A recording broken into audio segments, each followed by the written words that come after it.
Namo Myoho Renge Kyo. So after Dengyo's passing, as we continue here, Nichiren says, later, however, conditions in the world declined, and people became increasingly shallow in wisdom. Imagine that. They no longer studied or understood the profound doctrines of the Tendai school, and the other schools became more and more firmly attached to their own prejudiced views. Prejudiced for their own gains, right? Eventually, the six schools and the True Word School turned upon and attacked the Tendai school. They got brazen, emboldened because there was no one keeping the records straight so they could all claim the throne, yeah? The latter, growing ever weaker in the end, found that it was no match for the other schools. To aggravate the situation, absurd new schools such as Zen and Pure Land appeared and began attacking the Tendai school as well. And more of its lay supporters transferred their allegiance to these erroneous schools. It's like a popularity contest, right? Doesn't mean they're better. They're the cool kids. I want to be with them. Human beings. And I don't just mean everyone else. This is behavior we have to watch for in ourselves, right? Yeah, it can be tempting sometimes to just go with the popularity. You have to be more critical. This is something I wish we would teach kids in school more. Critical thinking. Analyze what's going on with yourself. Don't just be drawn by any whim. There's a lesson.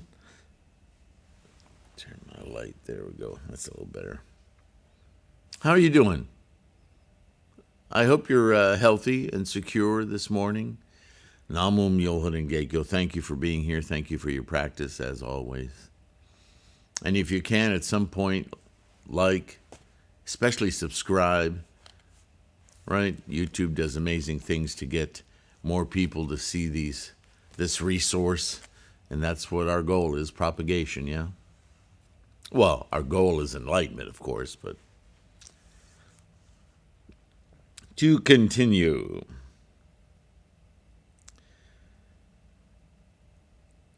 In the end, even those monks of the Tendai school, who were looked up to as men of eminent virtue, all admitted defeat and lent their support to these schools. How tragic is that? It's one thing for the populace, the students, to be drawn into the popularity contest, but for the scholars themselves to give up on Tendai, man, that's really crushing, isn't it? Who can you rely on? Again, the point is, Buddhism is a self-realization, a self-practice. You can't bank on others. It'd be nice to. We want to, right? Issues of trust come up here. But nobody else and nowhere else is a place to find your Buddha-ness. It is you. It is in your mind, and it is your effort that discovers, realizes, and lives in, experiences Buddha-ness. Nobody can hand it to you, right? No amount of passing tests or qualifying or getting all the stars in class, little gold stars on you. It's an experience that only you can manifest. It's already there, but you have to enliven it. You have to exercise it, yeah? Namo Myoho Renge Kyo. Not only Tendai, but True Word and the six schools as well were forced to yield their lands and estates to these new misguided schools, and the correct teachings of the Lotus Sutra fell into oblivion. So there it is. Shakyamuni predicted this.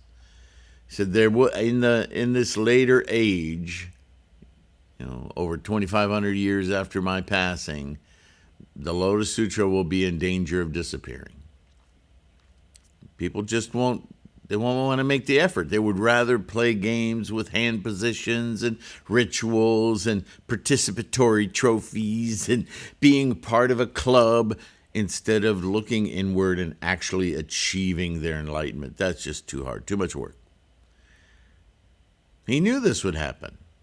And Nichiren is talking about it within the context of Japan and the history of Buddhism, from India to China to Japan and other places as well, of course. But this is Nichiren's focus right here, yeah? As a result, the sun goddess, the god Hachiman, the mountain king of Mount Hiei, and the other great benevolent deities who guard the nation, no longer able to taste the flavor of the correct teaching, departed from the land. So that's very poetic, but you understand. He's talking about the charisma of the culture of Japan, the Japanese people. That's what these personages are about. Hachiman stands for a type of a courage and a stalwartness. Well, we don't have that anymore. The sun goddess being this beautiful land that we live in and all that it gives us, right? The crops, the food, so on and so forth. It's like it's meaningless now. It's just a place where we, eviscerate ourselves. So that, this is what a way of saying our very identity is becoming, it's losing all its value, its dignity. Demons came forward to take their place, and it became apparent that the nation was doomed. The nation had no more dignity. Other countries were coming in, walking all over us, just nothing to respect here, no dignity. Right? Dignity, dignity, dignity. Here, with my humble outlook, Nichiren says, I have considered the differences between the teachings expounded by Shakyamuni Buddha during the first 40 and more years, and those expounded in the Lotus Sutra, the Myoho Renge-kyo, during the last 8 years of his life. Sorry. Oh, my neck is troubling me today. Sorry. Although both differ in many ways, contemporary scholars have already expressed the opinion, and it is my conviction as well, that the chief difference lies in the fact that the Lotus Sutra teaches that persons of the two vehicles can attain Buddhahood, and that the Buddha Shakyamuni in reality attained enlightenment at an inconceivably distant time in the past, time without beginning. In other words, it's not Shakyamuni that is Buddha. It's Buddha-ness that Shakyamuni discovered in himself, realized, and is now teaching about.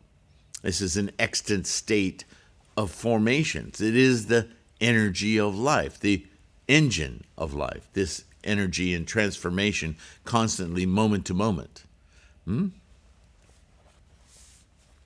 When we examine the text of the Lotus Sutra, we see that it predicts that Shariputra will become the thus come one flower glow, that Mahakashyapa will become the thus come one light bright, Subhuti will become the thus come one rare form, Katyayana will become the thus come one Jampunara gold light, and my favorite name, Maudgalyayana will become Tamalapatra, sandalwood fragrance Buddha. The names don't get any simpler. Purna will become the thus come one law bright. Ananda will become mountain sea wisdom. Unstricted power king Buddha. Rahula will become the thus come one stepping on 7 treasure flowers. And the 500 and 700 voice hearers will become thus come one universal brightness. The 2,000 have more. Who have more to learn or do not have more to learn will become thus come one's jewel sign. The nuns, Mahaprajapati and Yashodhara will become the thus come ones gladly seen by all living beings and endowed with 1,000, 10,000 glowing marks respectively. Sounds like an Oprah Winfrey show. You're going to become a Buddha. You're going to become a Buddha. You're going to... Right? But you understand the point. Is that once you practice self-realization, then no matter what your level of study, your accomplishments in Buddhism and out of Buddhism, you have always always the potential to realize Buddhahood. Period. But it's on you. So both these points are being made in the Lotus Sutra, nowhere else. In fact, a great deal has been written by Nichiren and others that in all the other sutras, Buddhahood is not attainable by certain Buddhists, students of Buddhism, right? Those people of learning and realization, right? They're called instantikas. They've burned the seeds of Buddhahood. They'll never attain Buddhahood. What a striking thing to say to lifetime students of Buddhahood or Buddhism, right? To tell them outright, yeah, you're still in your ego. You're still, no matter how much you study, you still see this thing as other, something that you may attain one day. You still don't realize that this is a condition extant in you already, that this is the only thing keeping you from Buddha-ness is your stubborn attachment to the world, physical world, for identity, right? That's the ego. That's the obsession with, this is who I am. Now I'm a really great student of Buddhism. Who cares? What are you doing with that knowledge? Are you actualizing Buddha-ness? Or are you just collecting trophies on your shelf along the wall of different milestones you've collected as an excellent student of Buddhism? Do you see the difference? Be Buddha now. Do that. Well, this is the Lotus Sutra. The Lotus Sutra is that teaching where basically he says, okay, screw all that. What I've taught for 40 or more years, that's just been to help you along. Now, you don't need that. Just right now, instantiate, invoke Buddha-ness. Do it. Be it. Right? This is the mindset when you chant. Not, I wish I was better, or I wish I had more, or that's all ego. I need a new car, I need a new relationship, I need a new life, I need my leg to feel better. Well, okay, that's samsara. But when you chant, it's not about that. It's about transmigrating away from all of that. Because if you attain Buddha-ness, the rest takes care of itself. It's all about life condition, attitude, intent. Get that right. No matter what you think your situation is, that's samsara. That's your ego at work. That's your identity struggling.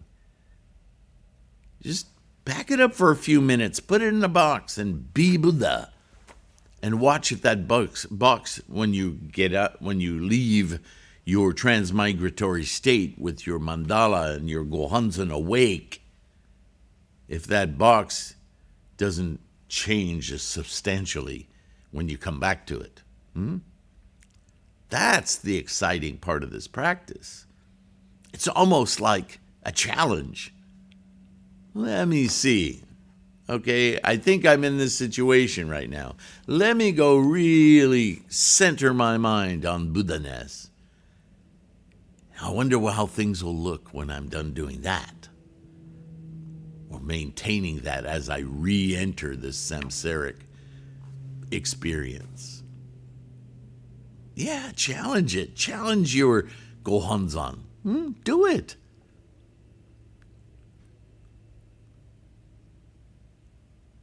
You don't have to ask for change. Change will occur if you stop thinking about the change. You don't know what the change should look like. Your Buddha nature does, so do that. It's totally key to this practice, yeah? Thus, if we examine the Lotus Sutra, we'll realize that these persons are worthy of great honor. But when we search through the scriptures expounded in the period previous to the Myoho Geikyo, we find to our regret that the situation is far different. Lotus Sutra is very unique amongst all the teachings of Shakyamuni, right? The Buddha, the world-honored one, is a man of truthful words. Well, the Buddha isn't a man. Shakyamuni is a man. So again, these translations can be confusing. But he's talking about Shakyamuni speaking as Buddha, Buddha-ness. Therefore, he is designated the sage and the great man, Shakyamuni, right? Muni, the great sage of the Shakya clan, Shakyamuni. It's helpful to know some of this etymology, isn't it? In the non-Buddhist scriptures of India and China, there are also persons called worthies and sages or heavenly ascetics because they speak words of truth. But because the Buddha surpasses all of these, he is known as the great man. In other words, the experience of Buddha-ness is absolute clarity of 14 billion years of the engine of life that we're just experiencing a little moment of. It's not correct and wise in the parameters of samsara. It's correct and wise in the completely clear experience of what the engine of life is. There is no deeper, greater, larger truth. Right? When he expounded the Myoho Renge-kyo, Shakyamuni, this great man, said, quote, "The Buddhas, the world-honored ones, appear in the world for one great reason alone." Here's that big question. Why are we here? He also said, quote, "I have not yet revealed the truth," end quote. The world-honored one, quote, "has long expounded his doctrines and now must reveal the truth," end quote. And, quote, "honestly discarding expedient means," everything I've been preaching, "I will preach only the unsurpassed way," end quote. Self-realization. Lotus Sutra, Myoho Renge-kyo. Many treasures Buddha added his testimony to the words of the Buddha, and the emanations of the Buddha put forth their tongues as a token of assent. Who then could possibly doubt that Shariputra will in the future become the thus come one flower glow, that Mahashihapa will become the thus come one light bright, or that any of the other predictions made by Shakyamuni Buddha will come true, come to fruition, yeah? Or that you and I will do the same. That's the point. Nevertheless, all the sutras preceding the Lotus Sutra also represent the true words of the Buddha. He wasn't lying in those. He just didn't come to the essential method to enlighten oneself. He was training people to understand what that might actually mean. They weren't ready to get it. The great and vast Buddha Flower Garland Sutra states, quote, "There are only two places where the great medicine king tree, which is the wisdom of the thus come one, will not grow and bring benefit to the world. It will not grow in the vast void that is the deep pit into which persons of the two vehicles fall, or in the profoundly distorted and craving-filled waters wherein drown beings unfit for Buddhahood who destroy their own roots of goodness." This passage may be explained as follows. In the snow mountains, there is a huge tree that has numberless roots. It is called the Great Medicine King Tree, and it is the monarch of all trees that grow in the land of Jambudvipa. It measures 168,000 yohanas in height. I mean, this is an unfathomable tree, right? It measures, all the other trees and plants of Jambudvipa depend upon the roots, branches, flowers, and fruit of this tree to attain their own flowering and fruition. Obviously, this is an expedient means, a story, right? Therefore, this tree is employed as a metaphor for the Buddha nature, a universal clarity, state of knowing. And the various other trees and plants stand for all the living beings. But this great tree will not grow in the fiery pit or in the watery circle.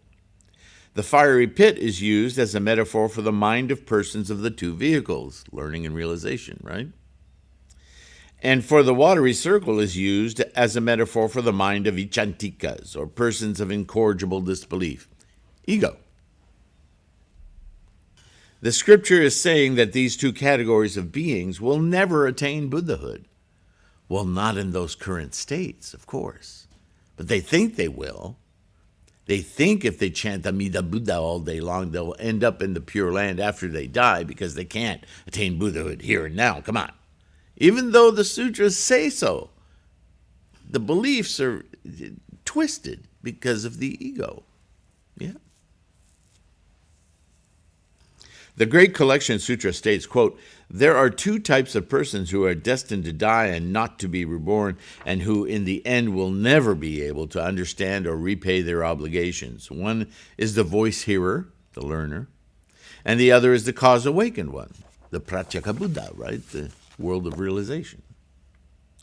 Because their realization is limited by their ownership of identity that says that me, I am now Buddha'd. It's quite a contradiction because Buddha isn't limited to one mind. Buddha is an experience of the entire universe. The arrogance to think that you or I are the only ones who have, because of our tremendous efforts, attained Buddha, as though we're now like Shakyamuni. That's very egotistical. That's why it's important to understand that Buddha is not an individual. Buddha is the engine of life. To experience it is to be freed from the bounds of this earthly body. For the sentient mind to be many in body, but one in mind. Right? To connect with a universal truth, not Bob's truth, right? Not Sylvain's truth, not Betty's truth. Truth. It's a very different experience, yeah?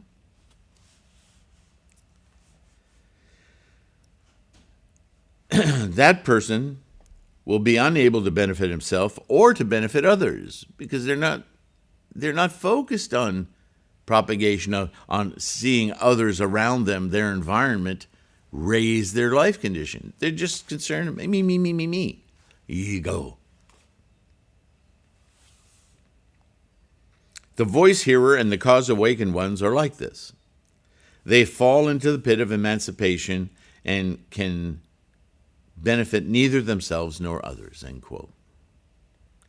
The more than 3,000 volumes of the Confucian and Taoist literature of China on the whole stress two principles, namely filial piety and loyalty to the sovereign. Really good books of governance. But loyalty is nothing more than an extension of filial piety. Filial piety may be described as lofty. Though heaven is lofty, it is no loftier than the ideal of filial piety. Filial piety may be called deep. Though earth is deep, it is no deeper than filial piety. Sages and worthies are the product of filial piety, the whole ancestral, honoring the ancestors, right? It goes without saying, therefore, that the persons who study the teachings of Buddhism must also observe the ideal of filial piety and understand and repay their obligations. Maintain the dignity of the human experience, yes? Through ancestry, but still, the point is maintaining the dignity of human sentient minds' potential.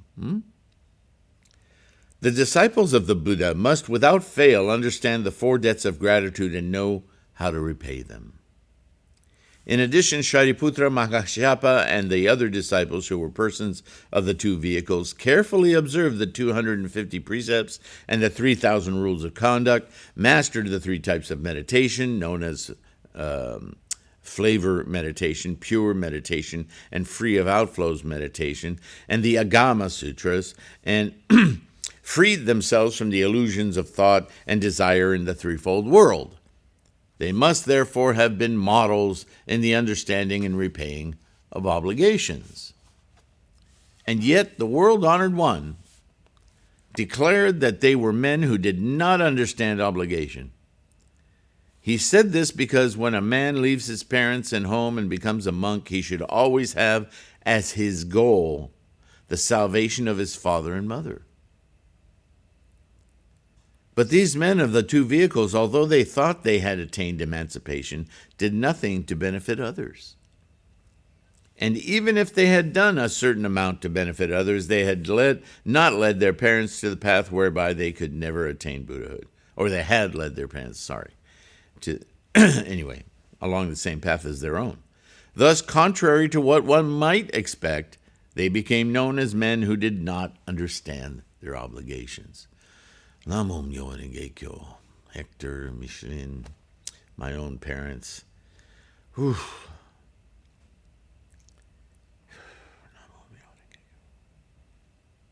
In the Vimalakirti Sutra, we read, quote, Vimalakirti once more questioned Manjushri, saying, quote, what are the seeds of Buddhahood? Manjushri replied, all the delusions and defilements are the seeds of Buddhahood. Even though a person commits the 5 cardinal sins and is condemned to the hell of incessant suffering, he is still capable of conceiving the great desire for the way, the way, the Bodhisattva way, yeah? The same sutra also says, good man, quote, let me give you a metaphor. The plains and the highlands will never bring forth the stems and blossoms of the blue lotus or the water lily. But the muddy fields that are low-lying and damp, that is where you will find these flowers growing, the lotus, yeah? It also says, quote, one who has already become an arhat and achieved the level of truth that goes with arhatship can never conceive the desire for the way and gain Buddhahood. See, there's that big wall, right? This is the problem with Hinayana, is it's all about the self as an egotistically manifested wise person, sage. But you don't realize full and complete enlightenment without connecting your wisdom with others, without radiating it into your environment. You cannot hermetically seal yourself and call yourself enlightened. You may be close, you may know a hell of a lot, but if everything's in the context of me, then you haven't reached it. You're just in your ultimate samsaric self. You have to transmigrate your mind from this thing that you're obsessed about into the life, the totality of life. This is where your compassion comes in for others. Now you're not a guy who knows everything and is teaching others. You're somebody who desperately wants to inculcate other minds, unify them with this experience that you can't find words for. That the radiance that everyone, all life represents it's unspeakable. It's a profoundly immense experience. Far transcends this little me.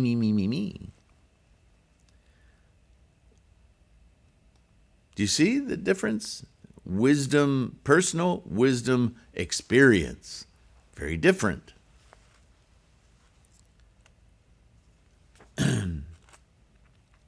He is like a man who has destroyed the 5 sense organs and therefore can never again enjoy the 5 delights that go with them. The point of this sutra is that the 3 poisons of greed, anger, and foolishness or sometimes stupidity. Foolishness is such a kind word in a way. It's stupidity. It's stubborn, locked in, refuse to budge mind. Greed, anger, and that stubborn mind can become the seeds of Buddhahood, and the 5 cardinal sins, such as the killing of one's father, can likewise become the seed of Buddhahood. What a radical thing to say. 3,000 realms in a single thought moment. Whatever your acts as a human being in samsara, you can transcend those acts to the Buddhahood of those acts. You don't erase what you've done in the physical world, but you may erase the causal streams, the karma that led you to act in those ways.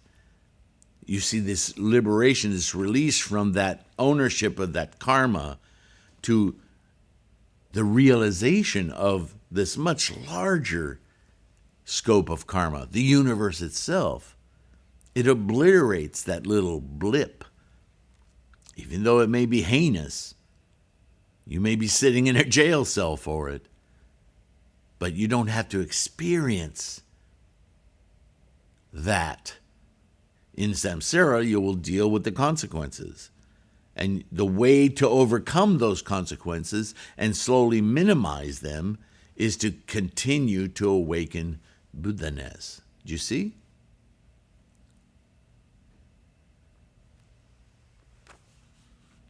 Another way to say this is whatever you can do that is not life-affirming in this lifetime. Say you live 100 years. Very few do, but let's say you live 100 years. What is 100 years compared to 14 billion? It hardly registers, right? Buddha-ness is living 14 billion as opposed to what I've done in the 100 years that I've been here. That doesn't excuse what I've done. But our sentient mind, our experience of life is so much more. Certainly with that perspective, we would not feel compelled, would we, to do these minute little stupid things? Those stupid things come of greed, anger, and foolishness. Wipe those out as just unnecessary, and they become unnecessary because of the largesse of what you now experience in Buddha-ness. You don't even have to work at getting rid of greed, anger, and stupidity. Know they're there. Know it's a behavior of our time. But if your focus is Buddha-ness, those will just naturally cease to occupy your attention. That's the monkey mind. Shh. What we're looking at is so much greater. Right? The point of this sutra is that the 3 poisons of greed, anger, and foolishness can become the seeds of Buddhahood, and the 5 cardinal sins and become the seeds of Buddhahood. Even if the high plains should bring forth blue lotus flowers, the persons of the 2 vehicles will never attain Buddhahood. Again, that statement. The text is saying that when the goodness of the persons of the 2 vehicles is compared with the evils of ordinary people, it will be found that though the evils of ordinary people can lead to Buddhahood, the goodness of the persons of the 2 vehicles never can, because they're entrenched in their ego. The various Hinayana sutras censure evil and praise good, but this sutra, the Vimalakirti, condemns the goodness of the 2 vehicles and praises the evils of ordinary people. Because their evils or their obstacles are being created through their stupidness, not through their intent. It would almost appear that it is not a Buddhist scripture at all, but rather the teachings of some non-Buddhist school. But the point is that it wants to make absolutely clear that the persons of the 2 vehicles can never become Buddhas. And we read the Vimalakirti, and you can go in the playlist and pick up on that. There's a tremendous sutra on the difference between the land and the Buddha land, and so on and so forth. The correct and equal Dharani Sutra states, quote, Manjushri said to Shariputra, can a withered tree put forth new blossoms? Can a mountain stream turn and flow back into its source? Can a shattered rock join itself together again? Can a scorched seed send out sprouts? Shariputra replied, no, Manjushri, no. And Manjushri said, if these things are impossible, then why do you come with joy in your heart and ask me if Buddhahood has been predicted for you in the future? Ouch. The passage means that just as a withered tree puts forth no blossoms, a mountain stream can never flow backwards, a shattered rock cannot be joined, and a scorched seed cannot sprout, so the persons of the two vehicles can never attain Buddhahood. In their case, the seeds of Buddhahood have been scorched. We read this repeatedly through many sutras, yeah? Really a strong admonishment that Shakyamuni was giving these students of his own who couldn't seem to get past the early teachings. They turned all of his teachings into self-accomplishment rather than self-realization. And this was upsetting because this wasn't the totality of the teachings. They just thought they had achieved what they had not, right? We hear that rhetoric all the time.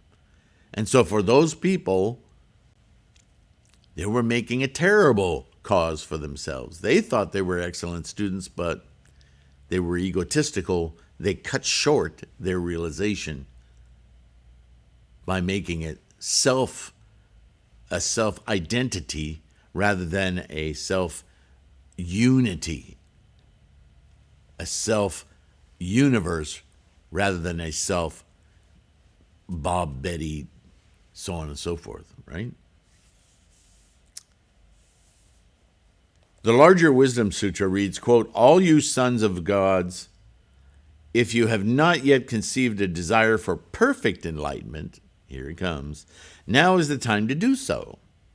If you should once enter the realm of the enlightened of voice hearers, you will no longer be capable of conceiving such a desire for perfect enlightenment because you'll think you're there. You'll stop growing. I'm one of these guys now. Why is this? Because you would be outside the world of birth and death, which is itself constitutes an obstacle. This passage indicates that the Buddha is not pleased with the persons of the two vehicles because they do not conceive the desire for perfect enlightenment, but that he is pleased with the heavenly beings because they do conceive of such a desire. They stopped learning.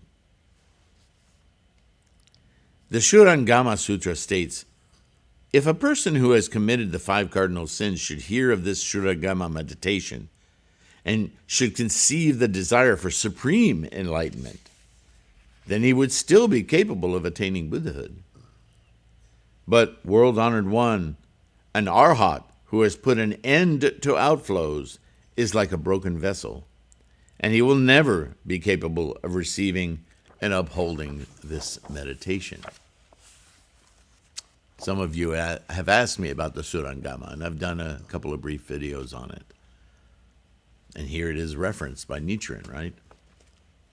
The Vimalakirti Sutra, back to the Vimalakirti, says, those who give alms to you are cultivating for themselves no field of good fortune, because they're doing it for a gold star. Oh, here, I'll give you money.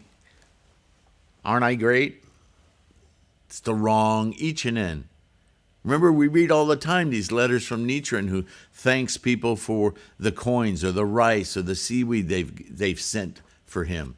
And he knows that this gift isn't for him, Nichiren the man. The gift is for Gohonzon, for the continued propagation of this teaching, so that all can realize Buddhahood. He's just a vessel, the votary. He's in service to. And in that service, he needs to eat, he needs shelter, he needs clothing, Thank you. Thank you for providing that. But he's egoless about it. Do you see the difference?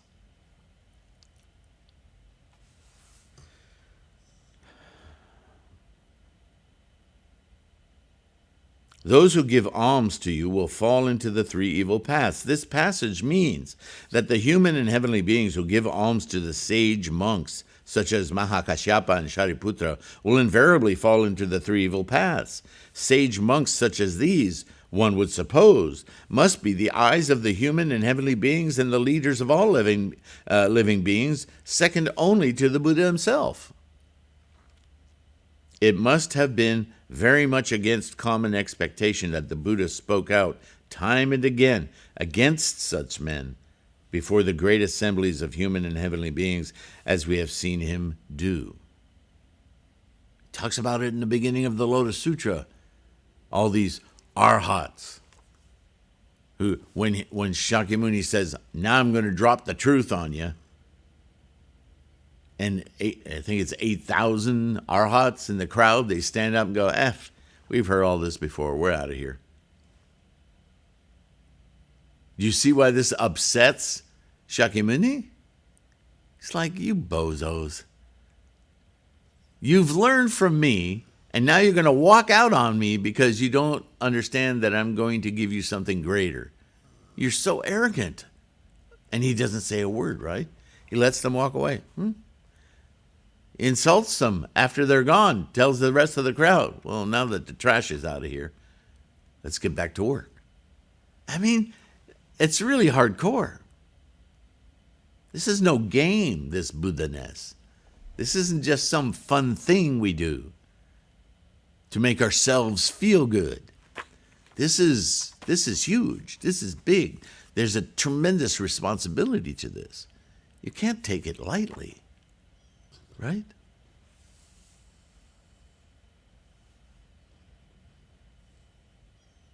It must have been very much against common expectation that the Buddha spoke this way against such men.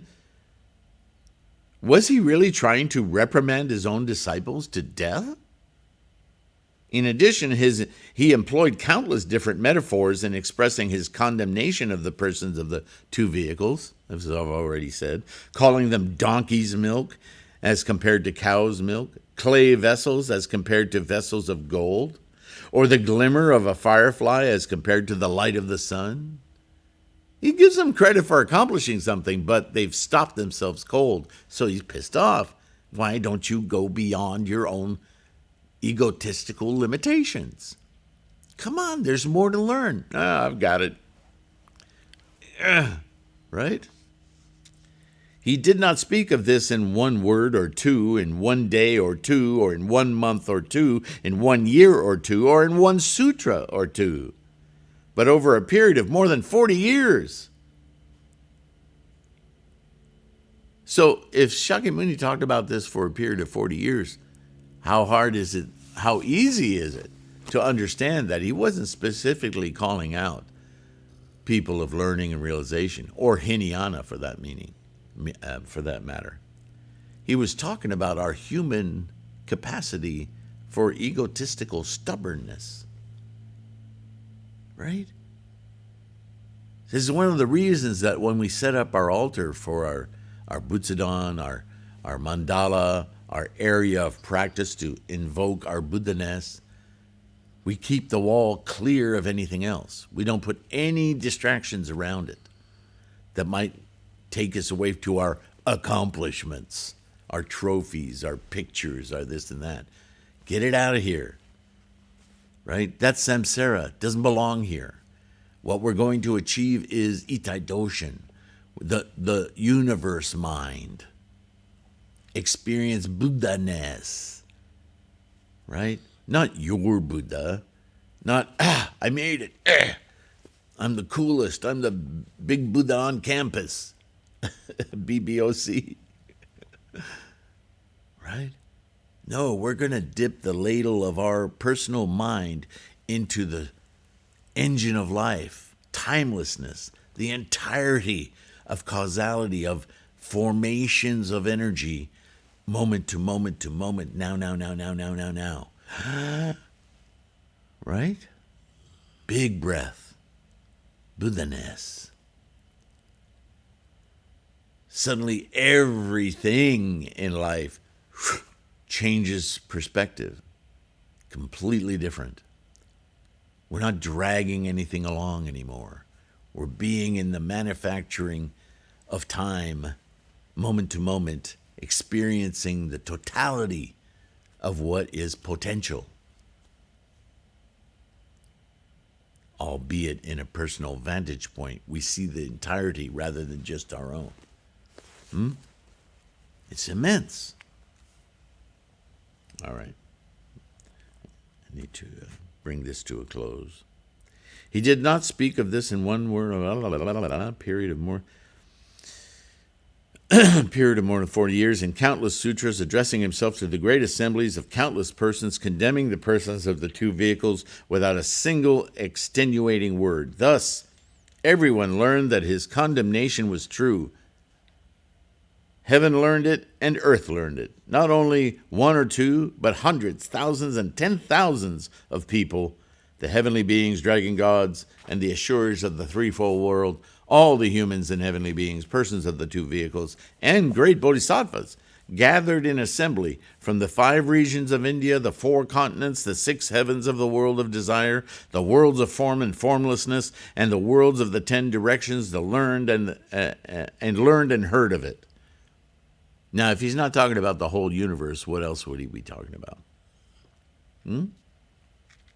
So when we think of the Lotus Sutra as the ceremony in the sky, that's too small. That's our Samsaric reference for it. But the ceremony in the sky, the Lotus Sutra, takes place in the universe, so that all life, dragon kings and gods and stuff, there's no deities in Buddhism. He's talking about these immense forces that are outside our ability to fathom. All of it, the entirety of the universe, bears witness to this truth. It's unfathomable. We can't even see it, right? With the most powerful telescopes, we can't see the entirety of the universe. It's just too immense. But the forces, the mechanism by which the universe instantiates moment to moment to moment, we can experience that right now, locally. We can connect with that.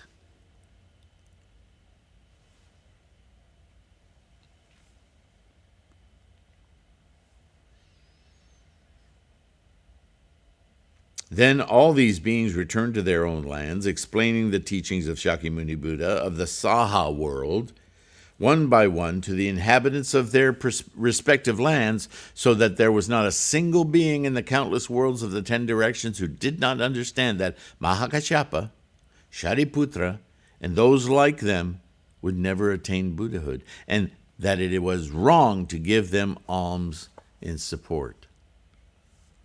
Wow.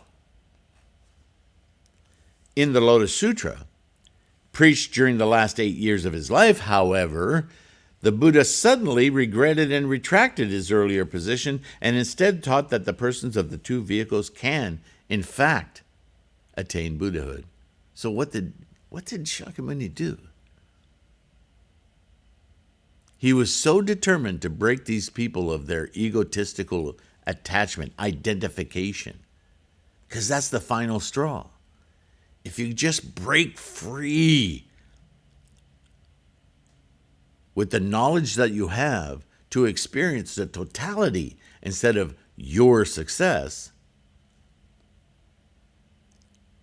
the success of the universe, well, now you can use your knowledge for a much greater experience, yeah?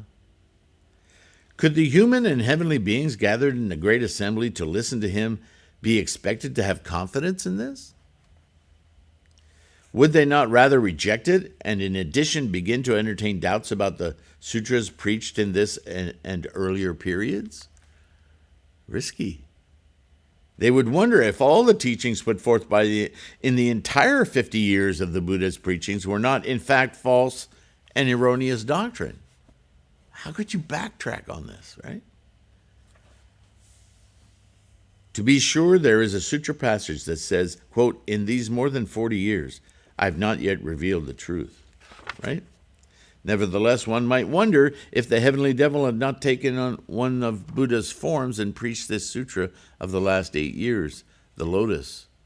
In the sutra, however, the Buddha describes quite specifically how his disciples of the two vehicles will attain Buddhahood and reveals the kalpas and lands in which they will appear, the names they will bear, and the disciples they will teach.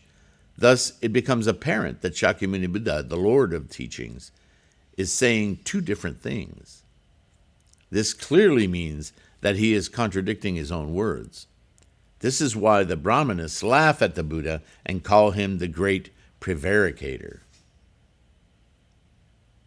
But just as the human and heavenly beings in the great assembly were feeling downcast in the face of this contradiction, that thus come one many treasures, who dwells in the world of treasure purity, right, the treasure tower, in the east, appeared in a huge tower adorned with the 7 kinds of jewels, treasures, and measures 500 yohanas high and 250 yohanas wide. The human and heavenly beings in the great assembly accused Shakyamuni Buddha of contradicting his own words, and although the Buddha answered in one way or another, he was in considerable embarrassment, being unable to dispel their doubts, when the treasure tower emerged out of the ground before him and ascended into the sky. It came forth like the full moon rising from behind the eastern mountains in the dark of the night. The tower of 7 kinds of treasures ascended into the sky, clinging neither to the earth nor to the roof of the heavens, but hanging in midair. And from within the tower, pure and far-reaching voices issued, speaking words of testimony.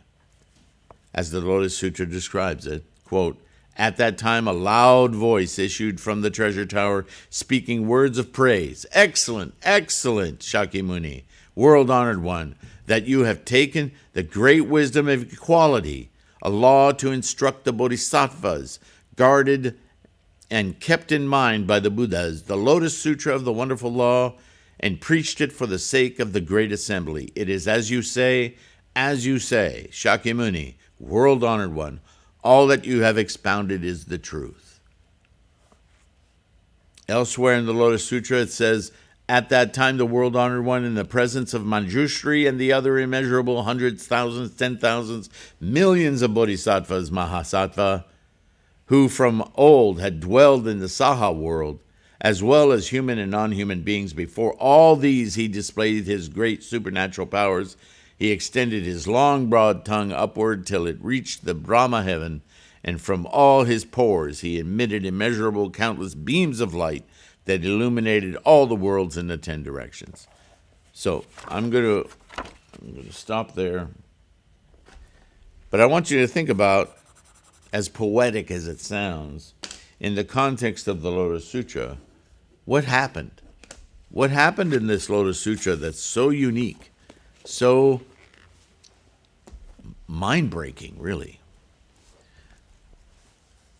is that in this final teaching, Shakyamuni, speaking as Buddha-ness, is now saying, even though in our human samsaric conditions, we are so deeply entrenched in identity that we can study about the way our minds work, about how we can transcend, how all suffering comes from our attachments. We can fool ourselves into believing that now I've done this, and so I've reached it. But basically, we haven't. Because Buddha-ness is not something that we work toward like a degree, and then we're conferred that degree, and now we're a this, we're a master, we're a PhD, we're a this or that. See, that's all identity. You see it, right? And that has to be broken, because what we attain, what we reach, isn't something. It isn't a point. It is a moving, constantly evolving perception, awareness, involvement. If I could make up a word, engulfment. That's Buddha-ness. It's not a piece of paper. It's not a gold star. It's not a title. It's an experience. And it's an experience that's constantly moving and changing. So obviously, to experience that is to stop thinking of our practice as something conferred, given to us, something others can see, that we can display on a wall. Buddha-ness is an ongoing, moment-to-moment experience. And so all we can do with that experience, once we manifest it, is to desperately because of our compassion, share this with our community, others. Because, wow, look at this. You can own the world's greatest water slides. And you can go down that water slide and say, I've experienced the water slide. So what? Until everyone that you know experiences that same water slidedness, and you can do it without the water slide, now you know what it is to go down that water slide, because it's not about possessing the water slide. It's not about having that experience. It's about staying in that experience all the time, moment to moment to moment. That's a different thing.